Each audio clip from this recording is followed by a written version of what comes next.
Hi పిల్లలు, ఈరోజు కథ పేరేంటో తెలుసా? దుష్టులతో స్నేహం.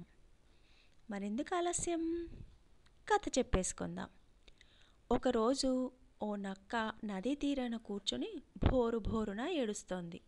అది విని చుట్టుపక్కల కన్నాల్లో ఉన్న పీతలు బయటకు వచ్చి నక్కను ఎందుకు ఏడుస్తున్నావు అని అడిగాయి.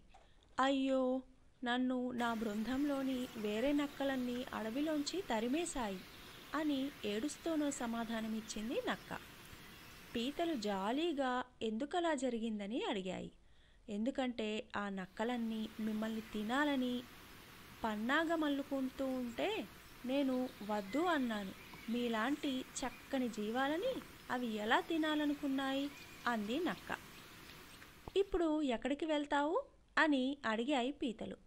తెలీదు, ఏమైనా పని చూసుకోవాలి అని దీనంగా జవాబిచ్చింది ఆ నక్క. పీతలన్నీ కలిసి ఆలోచించాయి. మన వల్లే దీనికి కష్టం వచ్చింది, మనమే ఆదుకోవాలి అని నిర్ధారించాయి. వెళ్ళి నక్కను తమకు కాపలాకి ఉండమని అడిగాయి. నక్క దబ్బున ఒప్పుకొని కృతజ్ఞతలు తెలిపింది. రోజంతా పీతలతో ఉండి వాటికి కథలు కబుర్లు చెప్పి నవ్విస్తూనే ఉంది.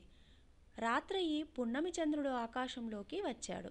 నదీ తీరమంతా వెన్నెలతో వెలిగిపోయింది. ఆ చక్కని వెన్నెలలో మీరు ఎప్పుడైనా విహరించారా? చాలా బాగుంటుంది అని నక్క పీతలని అడిగింది.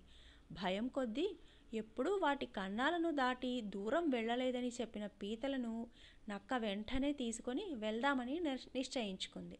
నేనుండగా మీకు భయమేమిటి అని నక్క నచ్చచెప్పటంతో పీతలు కూడా బయలుదేరాయి. కొంత దూరం వెళ్ళాక నక్క మూలగడం మొదలుపెట్టింది.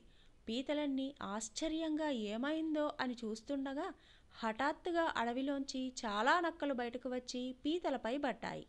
పీతలు బెదిరిపోయి అటూ ఇటూ పరుగులెత్తడం మొదలుపెట్టాయి. కానీ నక్కలు పీతలను దిగమింగేశాయి. ఎలాగోలా ప్రాణాలను కాపాడుకున్న కొన్ని పీతలు అతి కష్టంగా వాటి కన్నాలను చేరుకొని టక్కరి నక్క చేసిన కుతంత్రము తలుచుకొని చాలా బాధపడ్డాయి. దుష్టులతో స్నేహం చెడుకే దారితీస్తుందని వాటికి అర్థమైంది. పిల్లలు తెలుసుకున్నారు కదా కథను. అందుకే మీరు కూడా మంచివారితో స్నేహం చేసి బాగా చదువుకోండి, ఓకేనా?